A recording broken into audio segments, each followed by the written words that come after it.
A woman in early pregnancy presents with vaginal bleeding. Ultrasound shows no fetal heartbeat. Is this missed abortion, incomplete abortion, or another type? To answer this correctly, you must first understand the types of abortion. In this video, we will clearly classify abortion and then focus on missed and incomplete abortion in a simple structured way. Medically, abortion means loss or termination of pregnancy before fetal viability, usually before 20 weeks of gestation. Now, let us classify it properly. Abortion is divided into two major types, that are spontaneous abortion, which occurs naturally, and another is induced abortion, in which termination of pregnancy is done intentionally, which may be medically or surgically. Today, our focus will mainly be on spontaneous types, especially missed and incomplete abortion. Types of spontaneous abortion includes threatened, inevitable, incomplete, complete, missed, and septic abortion. Instead of memorizing randomly, understand them logically, based on whether the cervix is opened or closed and whether the products are expelled or retained. So, what is missed abortion? Missed abortion occurs when the fetus has died but remains inside the uterus for a prolonged time. That is called intrauterine death, in which the cervix remains closed.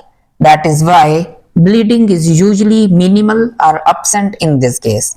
It is clinically represented with history of amenorrhea, loss of pregnancy symptoms, minimal brown discharge, uterus is smaller than the usual gestational age.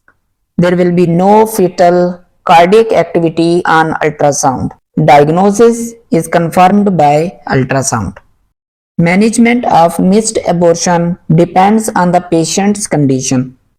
That includes expectant management, medical management, and surgical evacuation such as dilation and curettage. Size of procedure depends on the gestational age and stability. Now, discuss about incomplete abortion. Incomplete abortion occurs when some products of conception are expelled but some remains inside the uterus.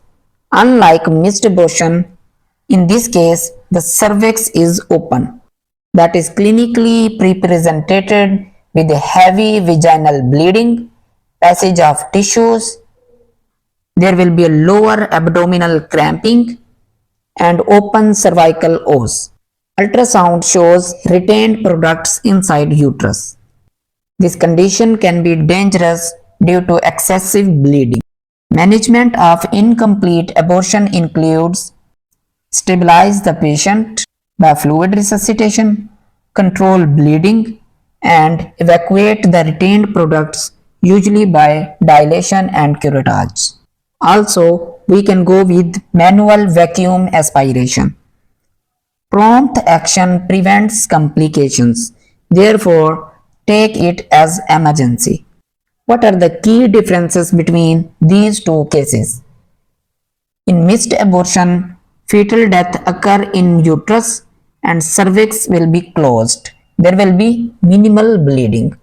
But in case of incomplete abortion, there will be partial expulsion of the conception products and cervix will remain open and there will be heavy bleeding.